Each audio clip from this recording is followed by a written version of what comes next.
हरीराम गांव में रहने वाला एक किसान था। उसके पास थोड़ी बहुत खेती की ज़मीन थी, जिस पर वो खेती बाड़ी करके अपना गुजारा कर लेता था।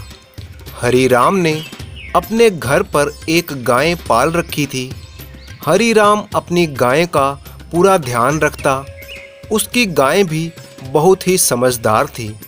हरीराम की एक आदत थी कि वो सुबह दूध निकालने के बाद अपनी गाय को खुला छोड़ देता। उसका मानना था कि जैसे इंसान को घूमने फिरने की आज़ादी है, वैसे ही उसकी प्यारी गाय को भी घूमने फिरने की पूरी आज़ादी होनी चाहिए।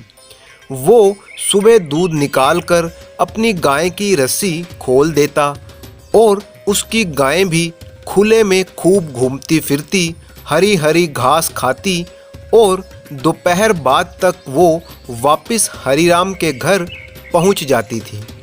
पिछले कई सालों से यही सिलसिला चलता आ रहा था।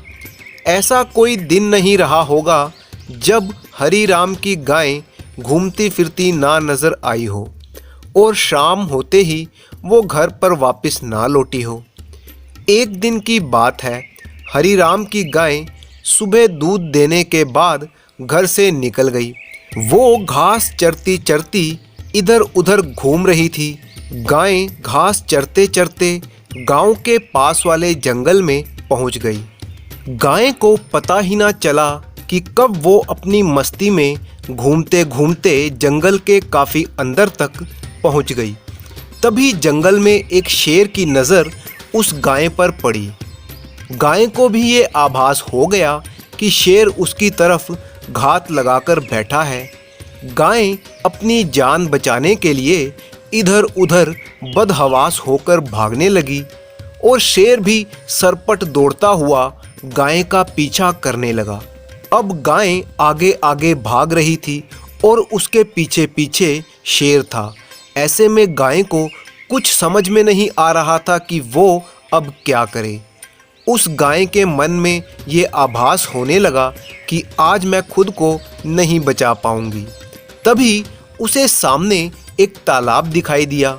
गाय अपनी जान बचाने के लिए उस तालाब में घुस गई, परंतु तभी उसे पता चला कि जिसे वो तालाब समझ रही थी वो तालाब नहीं बल्कि कीचड़ से भरा हुआ एक दलदल था। गाय उस दलदल में फंस गई। शेर जो बेतहाशा गाय के पीछे दौड़ रहा था, वो भी दौड़ते दौड़ते उसी दलदल में जा घुसा। शेर भी अब उस दलदल में फंस चुका था। अब हालत ये थी कि वो गाय और शेर बहुत ही नज़दीक थे, परंतु उस दलदल में इस तरह से फंस गए कि हिल भी नहीं पा रहे थे। गाय के इतने नज़दीक होते हुए भी शेर उस पर हमला नहीं कर पा रहा था। कुछ देर तक दोनों इधर उधर देखते हैं और खुद को उस दलदल से बाहर निकालने की कोशिश करते हैं, परंतु थोड़ी ही देर में वो थक जाते हैं और उन्हें समझ में आ जाता है कि वो खुद को इस दलदल से बाहर नहीं निकाल पाएंगे। थक हार कर दोनों कुछ देर शांत रहते हैं। फिर गाय शेर से पूछती है, क्या तुम्हारा कोई मालिक है? शेर ने गरजते हुए बड़े ही घमंडी अंदाज में कहा, मेरा कोई मालिक कैसे होगा? मैं खुद जंगल का राजा हूँ और मैं खुद यहाँ का मालिक हूँ।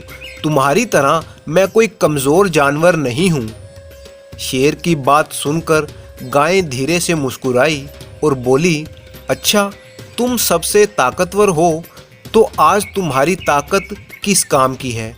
तुम तो खुद को इस दलदल में से भी नहीं निकाल पा रहे हो।